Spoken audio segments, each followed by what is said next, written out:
Motor વાહન વ્યવહાર વિભાગે વાહનનું રજીસ્ટ્રેશન, લાયસન્સ, વીમા સહિતના મુદ્દે નવા નિયમ બહાર પાડ્યા। જાણો નાગરિકોને શું થશે ફાયદો આજના એક્સપ્લેનરમાં। નમસ્કાર, હું છું દીપિકા। સૌથી મહત્વપૂર્ણ બદલાવ ડ્રાઇવિંગ લાયસન્સને લગતો છે।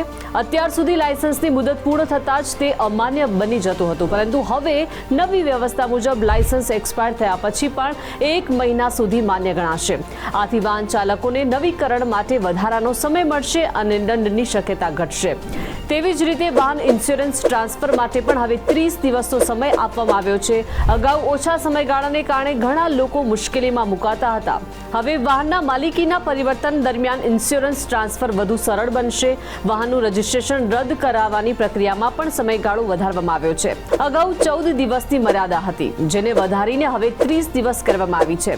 આ ફેરફારથી નાગરિકોને જરૂરી કાર્યવાહી પૂર્ણ કરવા માટે વધુ સમય મળશે અને આ સાથે જ વીમા વગર વાહન ચલાવતા પકડાય તો દંડની જોગવાઈ યથાવત છે। પ્રથમ વખત પકડાતા 5,000 જ્યારે બીજી વખત 10,000 સુધીનો દંડ લાગી શકે છે, જેથી લોકો નિયમોનું પાલન કરે તે સુનિશ્ચિત થાય। આ સુધારાઓ પાછળનો મુખ્ય હેતુ દંડાત્મક પગલાં કરતાં વધુ જાગૃતિ અને સહજતા પર ભાર મૂકવાનો છે। સરકાર ઈચ્છે છે કે લોકો નિયમોનું પાલન કરે અને વ્યવસ્થામાં સરળતા અનુભવે। અકસ્માતની સ્થિતિમાં વળતર માટે અરજી કરવાની મર્યાદા પણ વધારીને 6 મહિના પરથી 1 વર્ષ કરવામાં આવી છે, જે પીડિતોને વધુ સમય અને સહાય પૂરી પાડશે।